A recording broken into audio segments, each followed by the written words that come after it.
Une carte imprimée ou PCB est l'épine dorsale de tous les appareils électroniques modernes. Voyons ce que c'est un PCB et comment ces minuscules circuits sont fabriqués. Allons-y. Les premiers composants électroniques étaient fabriqués et connectés les uns aux autres manuellement à l'aide de fils, selon un montage point à point. Ce mode de fabrication manuel était source d'erreurs et rendait difficile la montée en puissance de la production. De plus, ces circuits étant extrêmement complexes, en réparer un qui a été endommagé est une tâche fastidieuse et peu fiable. En 1936, Paul Eisler, un brillant ingénieur qui travaillait pour une entreprise de presse, a identifié les obstacles. Il a inventé le concept d'impression de circuits conducteurs en cuivre sur une carte non conductrice, comme illustré ici. Ensuite, il a connecté les composants sur les lignes tracées. Il s'agit de la fabrication du tout premier PCB. Cependant, un PCB d'aujourd'hui ressemble à ceci. Beaucoup plus sophistiqué, minuscule et complexe. La fabrication d'un PCB moderne commence à partir d'une simple feuille de cuivre plate. Voyons en détail le parcours de cette feuille pour devenir un appareil électronique sophistiqué. Pour commencer, cette feuille de cuivre est laminée sur une feuille plate de matériaux isolants en fibre de verre. La fibre de verre apporte un support mécanique au PCB. Cette fibre de verre restera avec le PCB jusqu'à la fin du processus de fabrication.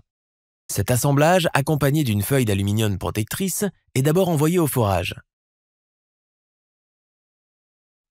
On y perce des trous, appelés trous de calage.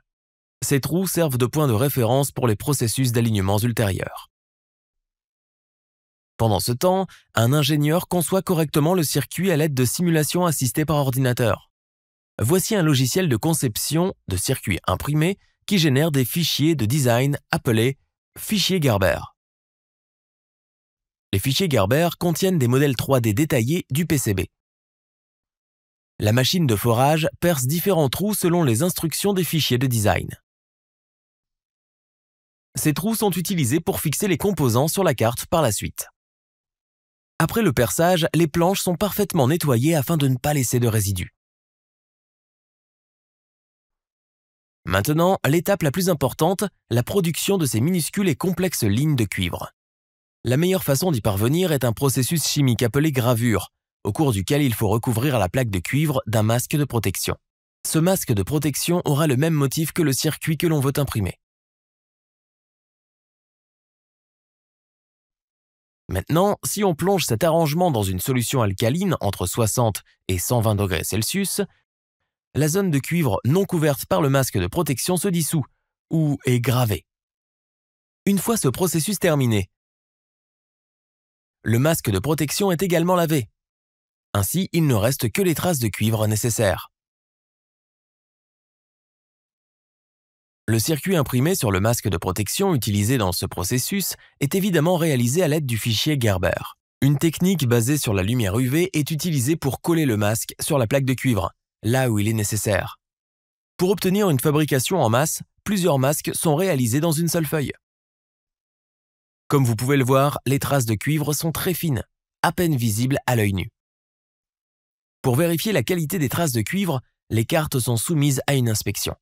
Un opérateur équipé d'une machine d'inspection optique vérifie la qualité des cartes imprimées en les prenant en photo et en les comparant aux fichiers de design. La machine vérifie si les traces sont cassées ou court-circuitées et les PCB dont les traces sont endommagées ou court-circuitées sont rejetées. Tout est bon, les cartes passent à l'étape suivante. Vous êtes-vous déjà demandé pourquoi un PCB est toujours vert ? Ceci afin de protéger la carte de l'oxydation et de l'exposition à la poussière. Une couche de protection en résine est appliquée sur la carte pour protéger les soudures. Cette couche donne à la carte sa teinte verte, qui a simplement été universellement adoptée. Les traces de cuivre sont cachées sous la couche verte après cette opération. Cette nouvelle résine verte ajoutée est isolante par nature. Vous pouvez voir clairement que la résine bloquera la connexion entre la trace de cuivre sur les bords des trous et les composants. Pour éviter ce problème, nous devons retirer le masque de soudure sur les bords. Le masque de soudure que nous avons ajouté n'adhérera à la plaque de cuivre que si elle est soumise à un processus UV. L'astuce est donc simple. Il suffit de recouvrir la zone du bord des trous avec un masque résistant aux produits chimiques et d'appliquer le processus UV. Ensuite, lors du trempage chimique, le masque vert des zones de bordure sera supprimé.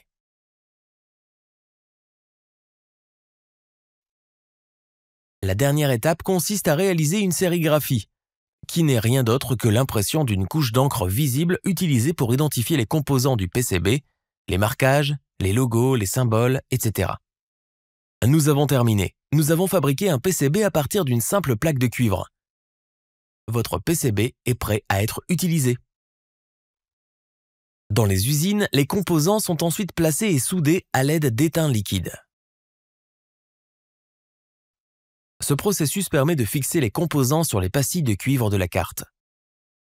Ensuite, la sonde volante effectue des tests pour vérifier la connectivité entre tous les composants, les traces et les pastilles. La technologie actuelle des PCB que nous avons explorée est de type THT. Même si cette technologie est appropriée à des fins éducatives, la THT est presque obsolète. La technologie la plus récente de PCB est le SMT. Nous explorerons ceci dans une autre vidéo.